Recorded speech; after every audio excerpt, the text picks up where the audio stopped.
본문 말씀으로 돌아왔습니다.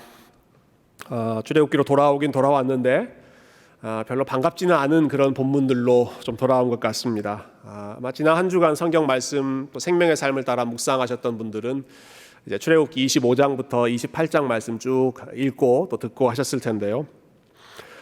이 성막이라고 하는 이제 건물에 관한 내용입니다. 그러니까 이스라엘 백성들이 처음 하나님을 예배했던 장소가 성막이었는데 그 성막을 이렇게 지어라, 뭐 이런 것들을 준비해라 하는 그러한 아주 구체적이고 솔직히 말해서 좀 지루한 그러한 내용들이 이 출애굽기 25장 이후에 계속되는 사실은 40장까지 우리가 이런 내용들을 읽어야 합니다.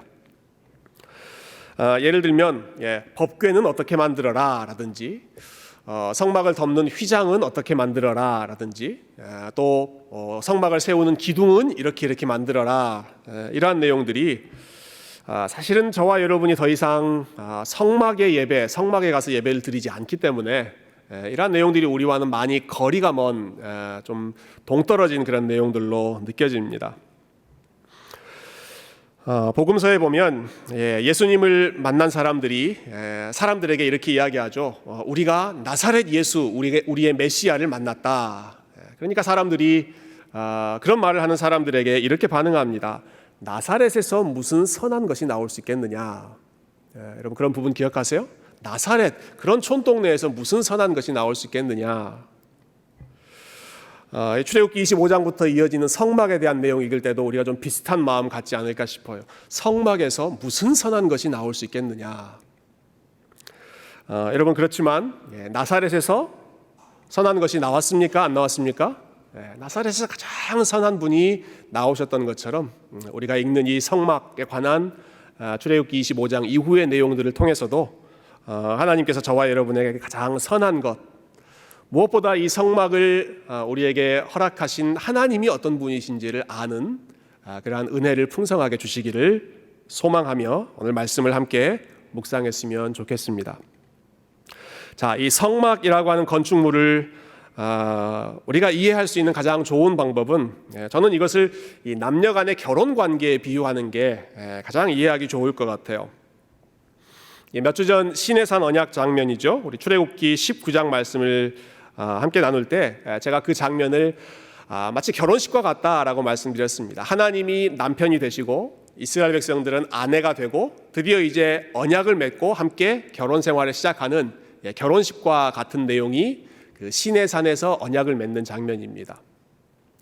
결혼에 골인하려면 그 앞에 반드시 있어야 하는 과정이 무엇입니까? 결혼이라고 하는 골인 지점에 들어가기 전에 반드시 거쳐야 하는 과정이 연애하는 과정이죠. 연애하고 서로에게 매력을 어필하고 서로를 알아가는 그러한 과정이 있습니다. 사람들은 남녀 간의 관계에서 제일 이 연애 시절을 궁금해하는 것 같아요. 두 사람이 어떻게 만났는지, 데이트를 어떻게 했는지. 그래서 종종 저도 우리 성도님들께 그런 질문 많이 듣습니다. 목사님하고 사모님은 어디서 어떻게 만나셨어요? 저에게 지금 결혼해서 어떻게 사세요? 이렇게 물어보는 분은 없습니다. 어떻게 만났고 어떻게 연애했고 어떻게 결혼에 골인했는지 그 과정을 모두가 궁금해하시죠. 왜냐하면 아마 결혼해서 아이 낳고 또 아이 키우며 살아가는 것은 다 거기서 거기고, 그러나 두 사람이 처음 만나서 서로를 알아가고 또 결혼에 골인하기까지의 그런 과정은 각 사람마다 아주 흥미로운 그러한 이렇게 긴장되는 스릴 넘치는 에피소드들이 있지 않았을까, 아마 그런 마음에서 많이들 궁금해하시는 것 같아요.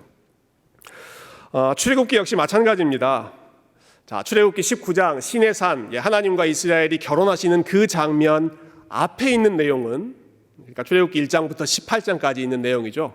하나님과 이스라엘 백성들이 연애하는 장면이다, 이렇게 한번 생각해 보시면 출애굽기 전체의 흐름을 이해하는 데 도움이 되실 것입니다. 출애굽기 뒷부분의 내용이 재밌을까요? 앞부분의 내용이 재밌을까요? 앞부분의 내용이 훨씬 재밌습니다. 앞부분, 연애하던 때의 그러한 이야기가 훨씬 재밌던 것처럼 고난 가운데 힘들게 살던 이스라엘 백성들 앞에 하나님이 백마탄 왕자님처럼 짠 나타나 주시고, 그 앞에서 엄청난 그런 능력들, 신기한 일들을 보여주시고, 막 홍해도 쩍쩍 갈라주시고 하늘에서 기적도 행하여 주시고, 그래서 그들을 힘들게 하던 악당 바로 왕을 한 방에 제압해서 물리쳐 주시는 이러한 스토리들은 읽을 때마다 우리가 와, 하나님 정말 대단한 분이시다 감탄하고 흥미를 북돋는 그러한 이야기죠. 모든 사건 하나하나가 다 극적인 사건이었습니다. 반면에 출애굽기 25장부터 이어지는 내용은 훨씬 밋밋하고 좀 지루해지는 그런 내용처럼 보입니다. 그렇지만 한 남편과 아내가 서로를 더 깊이 알아가고 더 인격적으로 성숙해지고 또 신앙적으로 성숙해지는 과정은요, 연애 시절이라기보다는 함께 매일매일 살아가면서 결혼 생활을 지속하는 그 관계에서 서로를 더 깊이 알아가고, 여러분 연애 시절 때는 서로의 정말 좋은 모습들만 보지 않습니까? 말끔하게 드레스업해서 만나는 모습. 그러나 결혼 생활을 하게 되면 있는 모습 그대로를 아침부터 저녁까지 다 보게 되죠. 그러나 그 과정 속에서 서로를 더 깊이 알아가고 친밀해지고 인격적으로 성숙해지는 열매가 나타납니다. 출애굽기 역시 마찬가지입니다. 앞부분은 우리가 하나님의 그 엄청난 능력에 대해서 감탄하는 그러한 내용이라고 한다면 25장부터 이어지는 이 뒷부분은 매일매일 하나님과 동행하면서 그분이 어떤 분이신지를 더 깊이 알아가고 그분의 생각, 그분의 거룩하심이 어떠한 것인지를 배워가며 마치 오늘 우리 자매님께서 찬양해 주신 것처럼 그 아버지의 마음을 함께 알아가는 시간이 출애굽기 25장 이후에 성막에 관한 내용입니다. 자, 그렇게 하루하루 살아가면서 서로를 알아가고 교제하기 위해서는 제일 필요한 것이 함께 살아갈 장소가 필요하겠죠. 그래서 하나님께서 제일 먼저 이스라엘 백성들에게 내가 너희 가운데 거할 성소를 지어라 이렇게 명령하시는 것입니다. 오늘 본문 8절입니다. 8절 한번 보실까요? 8절 말씀 하나님께서 이렇게 명령하시는데요. 내가 그들 중에 거할 성소를 그들이 나를 위하여 지어라. 자, 성소, 성막, 이곳은 이스라엘 백성들이 하나님을 예배하는 참 거룩한 장소인데 그 장소를 가리켜서 하나님께서는 내가 그들 가운데 거할 장소이다 라고 말씀하십니다. 내가 너희 가운데 들어가서 너희와 함께 살겠다 이 말씀입니다. 우리 함께 같이 살자. 마치 결혼한 신랑 신부가 같이 살 그 신혼집을 준비할 때 얼마나 설레이는 마음으로 또 기대하는 마음으로 준비합니까? 우리 신혼집의 가구는 어떤 걸로 하고 이 방은 이렇게 꾸미고 저 방은 저렇게 꾸미고 우리 집의 공간은 이렇게 단장하고 하는 그러한 것들을 생각하면서 설레이는 마음으로 신혼집을 준비해 보신 경험이 있으시죠? 그런 마음, 그 설레이는 마음을 여러분 기억하신다면 그 마음으로 지금 하나님께서 이스라엘 백성들에게 내가 너희 가운데 함께 들어갈 그 집을 함께 만들자라고 지금 제안해 주시는 것으로 연결해 보시면 좋겠습니다. 하나님께서 이스라엘 백성들에게 신혼집, 우리가 함께 살 그 공간을 만들자 말씀하시는 것이죠. 자, 이 설레이는 마음으로 하나님께서 이 프로젝트를 이제 시작하시는데요. 집을 지으려면 제일 먼저 재료가 있어야 되겠죠. 그래서 2절을 보시면 이 성막을 건축할 재료를 준비하라는 말씀 먼저 주십니다. 우리 2절 다시 한번 읽어볼까요? 2절 시작. 이스라엘 자손에게 명령하여 내게 예물을 가져오라 하고 기쁜 마음으로 내는 자가 내게 바치는 모든 것을 너희는 받을지니라. 아멘. 재료를 준비해라, 예물을 준비해라. 그런데 누가 재물을 바쳐야 한다라고 말씀하십니까? 누구에게 지금 준비하라고 말씀하십니까? 누가 준비해요? 기쁜 마음으로 내는 자. 이게 예물을 드리는 사람입니다. 여러분 성경 이렇게 하이라이트가 있으시면 거기를 하이라이트 하시면 좋을 것 같아요. 기쁜 마음으로 내는 자. 이것이 성막을 지을 때 준비하는 과정에 있어서 가장 핵심이 되는 부분이었습니다. 하나님께서 이스라엘 백성들에게 야 너희들 다 각 가정별로 각 사람별로 조금씩 다 모아라 이렇게 말씀하지 않으셨습니다.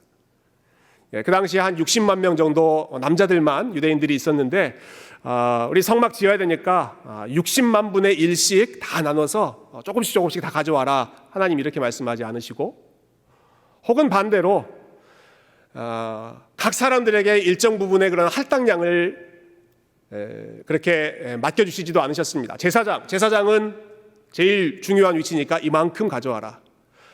장로들은 이만큼 가져와라. 뭐 10부장, 1000부장, 100부장 이런 사람들은 각각 본인이 맡고 있는 만큼 그 중요성에 따라서 비례해서 예물을 가져와라. 이렇게 말씀하지 않으셨습니다. 누가 가져와라? 기쁜 마음으로 내는 자가 가져와라. 자, 하나님께서 받으시는 예물, 하나님께서 받으시는 헌금은 그 핵심이 바로 기쁜 마음으로 내는 것이다. 우리가 그 헌금의 가장 중요한 원리를 이 본문을 통해서 배울 수가 있죠. 이미 여러분들께서 우리 설교 전에 헌금을 하셨습니다마는 이 헌금의 원리를 다시 한번 좀 생각해 보면 좋겠습니다. 무엇보다 우리의 헌금, 하나님 앞에 드리는 예물은 기쁜 마음으로 억지로 드리는 것이 아니라 하나님의 은혜에 감사하고 우리가 하나님 사랑하는 그 마음으로 드리는 것, 그것이 온전한 헌금입니다. 여러분, 헌금은 내가 이것을 드리지 않으면 혹시 벌 받지 않을까? 그런 마음으로, 두려운 마음으로 벌벌 떨면서 드리는 것이 아닙니다. 헌금은 마치 우리가 뭐 YMCA나 LA 피트니스나 뭐 그 시설을 이용할 때 멤버십 피를 내는 것처럼 내가 교회에 member가 되었으니까 나도 그 회원 가입비, 회비를 내야겠다. 그러한 맥락에서 드리는 것도 아닙니다. 뭐 누가 하는지 누가 다 보고 있기 때문에 다른 사람 눈치 보면서 헌금하는 것은 더더욱 아니죠. 헌금은 우리가 하나님을 사랑하고 하나님을 기뻐하는 마음이 있기 때문에 그 마음을 우리의 물질로 표현해서 드리는 것, 그것이 헌금의 핵심입니다. 그래서 오늘 본문에 보시면 하나님께서 2번이나 헌금을 받는 분이 누구신가를 지정해 주시는데요. 너희는 내게 바쳐라 이렇게 말씀하십니다. 누구든지 기쁜 마음으로 내게 예물을 바치는 자, 그들의 예물을 기뻐 받으라 이렇게 하시는 것이죠. 즉 하나님께서 나에게, 즉 하나님과의 관계, 드리는 자와 그것을 받으시는 하나님 사이의 인격적인 관계가 가장 중요하다는 사실을 성막 프로젝트를 위해서 바쳐라, 뭐 모세에게 바쳐라 라고 하지 않으시고 누구나 다 나에게 바쳐라, 나를 사랑하는 마음으로 가지고 와라 말씀하신 것이죠. 그래서 우리 교회에서 우리가 예배 드리는 그 순서를 여러분 다시 한번 좀 보시면 헌금하는 시간이 저희 교회는 설교 후에 있지 않고요, 설교 전에 있습니다. 자, 제가 설교를 잘 하면 헌금 액수가 늘어나고, 제가 그날 설교를 망치면 헌금 액수가 줄어들고 하는 시스템이 아니라는 사실이 저에게 얼마나 자유함을 주는지 모릅니다. 네. 자, 설교가 시작되기 전에 이미 여러분은 헌금을 준비하셔서 지난 한 주 동안 하나님께서 나에게 베풀어 주신 은혜를 기억하며 하나님 앞에 드리죠. 이스라엘 백성들이 마찬가지입니다. 하나님께서 우리를 이집트의 노예 살던 그 시절 우리를 그저 구원해 주시고 은혜로 동행해 주시고 우리의 삶을 지켜주신 그 하나님의 은혜 생각해서 기쁜 마음으로 드리는 것이죠. 저희가 뭐 예배 시간 중에 이제 요즘에는 또 헌금 바구니를 돌리지도 않기 때문에 뭐 옆 사람 눈치 볼 것도 없고요. 여러분 들어오시면서 자발적으로 헌금을 하시고 또 뭐 우리 교회 뭐 주보에 누가 헌금을 했는지 안 했는지 그 명단을 기록하지도 않기 때문에 정말 순수하게 이 모든 헌금의 원리들이 하나님 앞에서 자발적으로 드리는 나의 마음, 하나님께 드리는 그러한 감사의 제물로 우리는 훈련하고 있습니다. 우리가 매주 헌금으로 또 하나님 앞에 예배 드리는데요, 저와 여러분이 드리는 모든 헌금, 모든 예물이 오늘 본문에 나오는 것처럼 우리가 기쁜 마음으로 드리는 예물이 되기를 소망하고, 억지로 드리는 것이 아니라 하나님의 은혜에 감사하는 마음이 넘쳐서 자원하여 드리는 그러한 복된 제물이 될 수 있기를 주님의 이름으로 축원드립니다. 이렇게 기쁜 마음으로 우리가 하나님 앞에 드릴 때 무엇을 드려야 하는가? 자, 성막에 필요한 재료들을 하나님께서 이스라엘 백성들에게 말씀하십니다. 우리 3절을 한번 볼까요? 3절 보시면 너희가 그들에게서 받을 예물은 이러하니 금과 은과 놋과 이러한 금속들을 하나님께서 먼저 말씀하시죠. 금, 은, 놋 이러한 것이 왜 필요한가? 그 성막을 이제 만들고 나면 그 안에 비치할 기구들을 이러한 재료들로 만들었습니다.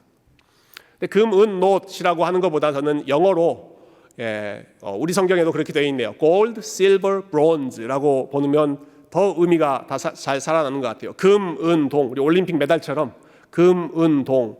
자, 금 가장 중요한 것이기 때문에 금으로 만든 기구는 그 성막 안에 하나님이 임재하시는 가장 거룩한 곳에 금으로 만든 기구들을 비치합니다. 은은 조금 값어치가 떨어지는 거기 때문에 성막과 성막 바깥의 경계라고 할 수 있는 그 성막의 밑 받침은 다 은으로 만들게 했습니다. 마지막 브론즈, 놋은 이제 성막을 밖으로 나와서 성막 뜰에 있는 기구들, 제단이나 기둥이나 이러한 것들은 다 놋으로 만들므로써 하나님께서 계시는 곳 가장 가까운 곳은 금으로, 그 다음 은, 그 다음 동, 이런 식으로 그 거룩함의 단계를 체계적으로 표현했던 것이죠. 그 다음에 나오는 재료들도 참 중요한데요. 자, 4절 한번 보실까요? 4절. 4절 제가 읽어보겠습니다. 청색, 자색, 홍색 실과 가는 배 실과 염소 털과 그리고 뒤에 이제 쭉쭉 여러 가지 가죽들 이제 이야기가 나오죠. 이 4절부터 나오는 재료들은 성막을 세우고 나면 그 뚜껑을 덮어야 되지 않겠습니까? 지붕을 덮어야 하는데 그 성막 전체를 덮는 일종의 지붕 역할을 하는 것을 휘장으로 여러 가지 색깔의 실로 엮어서 그 휘장 천을 만들게 했습니다. 그래서 청색, 자색, 홍색 이 세 가지 색깔을 엮어서 일종의 성막의 지붕을 만들고 있는데요. 자, 이 세 가지 색깔 중에 여러분 어떤 색깔이 제일 먼저 나옵니까? 청색. 저 반대쪽 건물에 있는 지붕의 색깔이 어떤 색깔입니까? 어떤 색깔입니까? 청색입니다. 청색. 저 색깔이 그냥 무작위로 나오는 색깔이 아닙니다. 이게 다 성경에 근거가 있는 색깔이다라고 하는 사실을 제가 말씀드리고 싶은데요. 왜냐하면 저에게 좀 트라우마가 있어서 그렇습니다. 저 지붕을 딱 색칠했을 때 처음에 보는 날 저희 아이들이 머리를 감싸면서 Oh no! 아빠 왜 우리 교회가 크로거가 돼버렸어요? 이렇게 이야기하더라고요. 그래서 제가 그때는 당황해서 답변을 못했지만 얘들아 저 색깔은 이제 크로거가 아니라 이 색깔은 성막에 있는 색깔이다.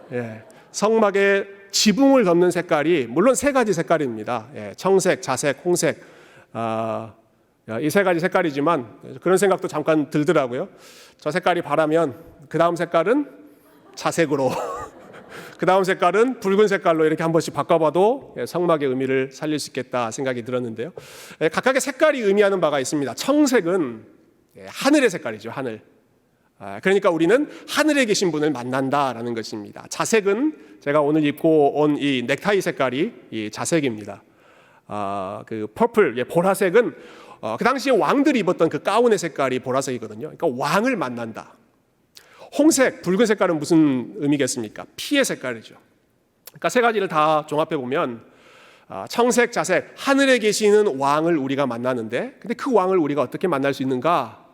그냥 직접 만날 수는 없고 피 흘리는 희생 제사를 통해서 그 피가 우리의 죄를 덮어주심으로 인해서 우리가 오늘 첫 찬양도 주의 보좌로 나아갈 때 우리가 매일 주님의 십자가 앞에 나아가야 그분의 보혈로 우리가 하나님을 만날 수 있다, 이 믿음을 표현했는데요. 마치 그 원리로 피 흘리는 그 희생을 바탕으로 우리는 천상의 왕을 만난다. 여러분, 이것이 성막이 보여주는 여러 가지 색깔, 그 실들의 담겨있는 의미였습니다. 하나님이 참 디테일이 강하신 것 같아요. 하나하나의 이제 의미를 부여하셔서 그 의미를 전달하시고 건물을 통해서도 하나님이 어떤 분이신지 알려주셨던 것이죠. 자, 이 재료들 리스트를 저희가 잠깐 봤는데요. 이 리스트를 보면서 우리에게 그런 질문, 현실적인 질문이 하나 생깁니다. 도대체 어디서 이러한 재료들을 구하란 말인가? 지금 금 가져와라, 은, 놋 이런 것들을 바쳐라 말씀하셨잖아요. 청색, 자색, 홍색 이러한 실들로 앞으로 휘장을 만들어라, 이렇게 지금 하나님께서 요청하고 계시는데, 지금 이스라엘 백성들은 광야에 나와 있는 상황입니다. 광야에 나와서 외딴 곳 광야에서, 그리고 시내산 밑에서 지금 한적하게 정착해 있는 이 이스라엘 백성들이 도대체 어디 가서 금을 구하고 은을 구하고 이러한 실들을 구할 수 있겠습니까? 아니, 하나님 너무 지나친 요구를 하시는 것이 아닌가. 본인 집 지으시겠다고 지금 금, 은, 옷 이런 것들 다 구해오라고 소위 앵벌이 시키는 거 아닌가, 그런 생각을 하기 쉬운데요. 그러나 우리가 우리 하나님이 어떤 분이신지를 잘 알지 않습니까? 우리 하나님이 그렇게 부당한 요구, 무리한 요구를 하실 분이 아니십니다. 하나님이 어떤 분이신지 이스라엘 백성들이 출애굽했을 그 당시의 순간으로 저희가 잠깐 돌아가 보면 좋겠습니다. 이집트를 빠져나오던 바로 그 순간에 하나님께서 지시하신 사항이 있는데요. 출애굽기 12장 35절과 36절을 보시면 하나님께서 이렇게 명령하십니다. 이스라엘 자손이 모세의 말대로 하여, 하나님이 시키신 것이죠, 애굽 사람에게 은, 금, 폐물과 의복을 구하매 여호와께서 애굽 사람들에게 이스라엘 백성에게 은혜를 입히게 하사 그들이 구하는 대로 주게 하심으로 그들이 애굽 사람의 물품을 취하였더라. 이스라엘 백성들이 지금 이집트를 빠져나오는 순간입니다. 근데 그들이 빈손으로 나오지 않았습니다. 두 손 가득 뭔가를 움켜쥐고 나왔습니다. 뭘 가지고 나왔습니까? 은, 금, 폐물과 의복을 가지고 나왔다. 아니, 뚱딴지 같게 도대체 이게 광야 행진할 때 무슨 필요가 있는가? 왜 금을 가지고 은을 가지고, 사실 이것은 그들이 가지고 있던 것이 아니죠. 그들이 오히려 당당하게 이집트 사람들에게 구해서, 그런데 하나님께서 그들에게 은혜를 베푸셔서 은과 금과 폐물 이런 것들, 의복 이런 것을 다 가지고 나오게 하셨습니다. 무엇을 위한 것이었는가? 그때는 몰랐는데, 나올 때는 몰랐는데 출애굽기 25장 이때쯤 와서 보니까 하나님께서는 그때부터 성막을 짓는 계획을 준비하고 계셨구나. 하나님께서 그때부터 이스라엘 백성들이 빈손으로 나오지 않고 가득 성막 지을 수 있는 그러한 재료들을 가지고 나올 수 있도록 미리 준비하고 미리 계획하고 계셨던 것이죠. 다 준비시켰다가 이제 시작이다, 성막 짓자라고 신호를 보내시면 즉시 모든 것을 시작할 수 있도록 하나님은 미리 준비하고 계셨습니다. 그리고 그들의 손에 들려있는 그 모든 것들은 그들이 자신의 능력으로 빼앗은 것이 아니라 하나님께서 그냥 은혜로 이스라엘 백성들의 손에 다 채워주셨던, 들려주셨던 것들입니다. 그러니까 이 내용들을 여러분 한번 종합해 보십시다. 이스라엘 백성들이 하나님 앞에 기쁜 마음으로 드리는 예물, 그러한 예물들은 어떤 예물이었다? 하나님께서 은혜로 그들에게 다 거저주신 선물들 중에 하나님의 은혜에 감사하는 마음으로 자원해서 드리는, 자기들이 가지고 있는 것 중에 일부를 하나님 앞에 드리는 것이었고, 그것을 하나님께서는 앞서서 계획하고 준비하게 하셨다라는 사실이죠.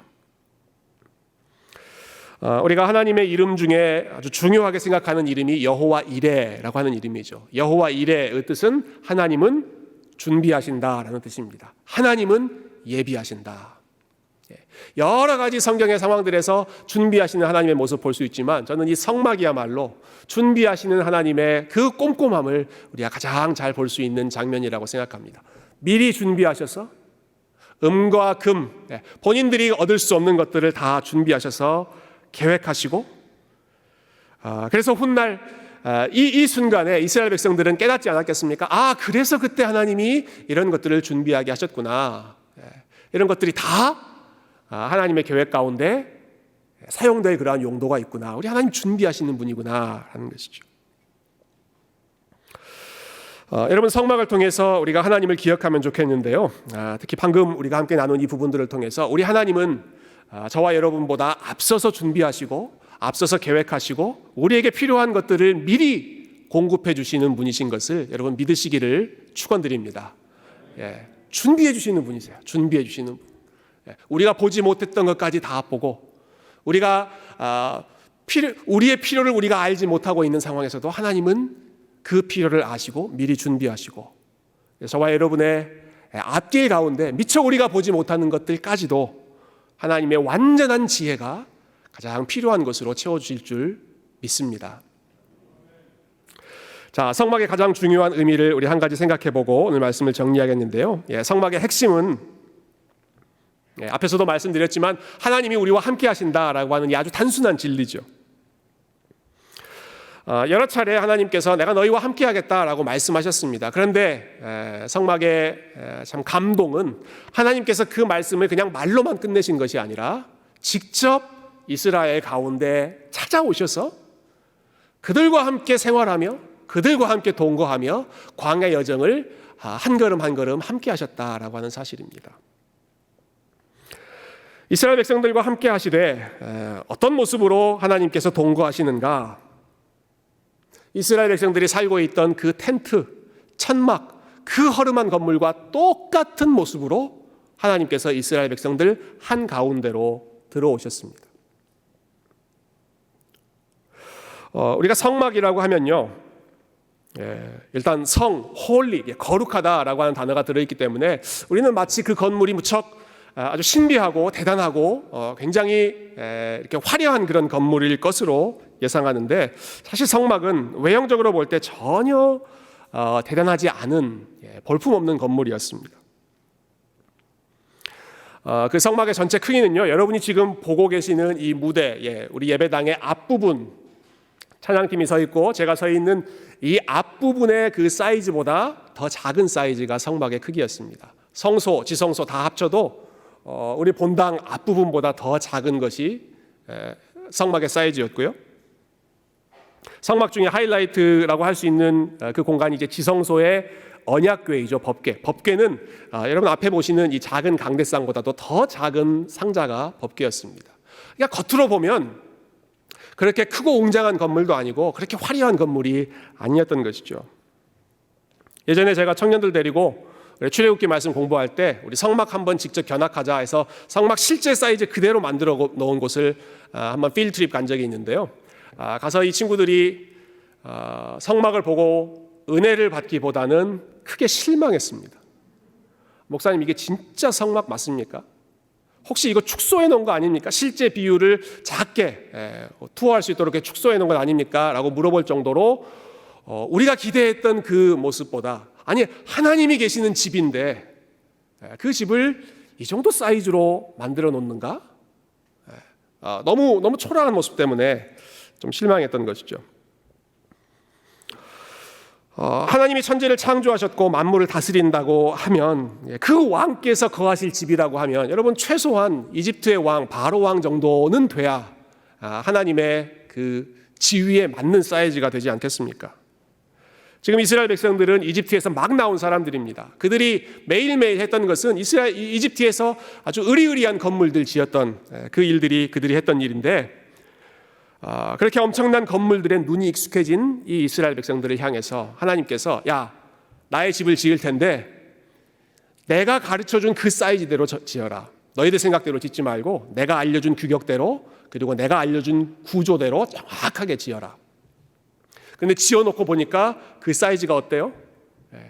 인간적인 눈으로 봤을 때 무척 작고 초라한 허름한 그러한 천막이었다는 것이죠.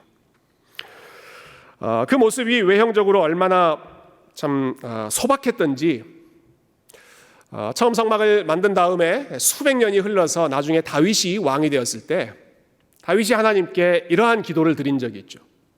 하나님, 저는 왕이 되어서 이렇게 백향목 궁전에서 살고 있는데 하나님께서 거하신다는 집은 이 모양이 이게 뭡니까? 하나님, 제가 하나님께 맞는 그럴듯한 집 지어드리겠습니다. 이렇게 다윗이 서원하지 않습니까? 다윗의 마음을 불편하게 만들었을 정도로 딱 봤을 때 이게 무슨 하나님의 집이야 라는 느낌이 드는 게 성막의 건물이었다는 것이죠.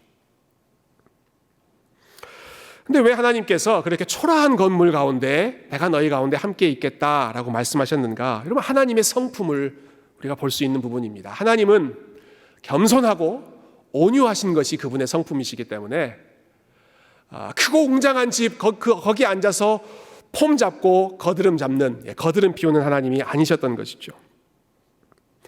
마치 이집트 왕 바로처럼 자신의 궁전을 화려하게 짓기 위해서 이스라엘 백성들을 노예로 삼고 여러 가지 힘든 일을 동원해서 부려먹는 그러한 하나님이 아니라, 나는 너희들이 살고 있는 그 환경과 똑같은 환경으로 내가 천막 치고 들어가서 너희들과 함께 살겠다 말씀하시는 것입니다.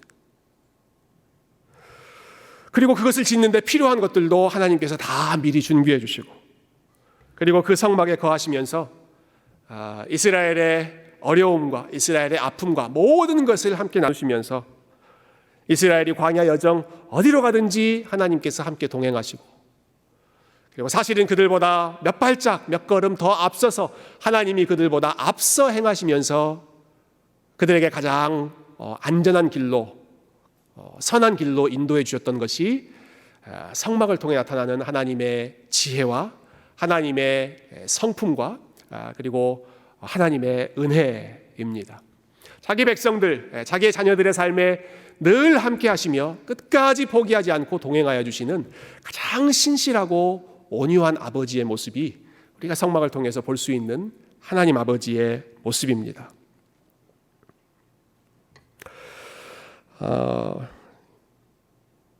잘 아시는 것처럼 오늘이 이제 Father's Day입니다.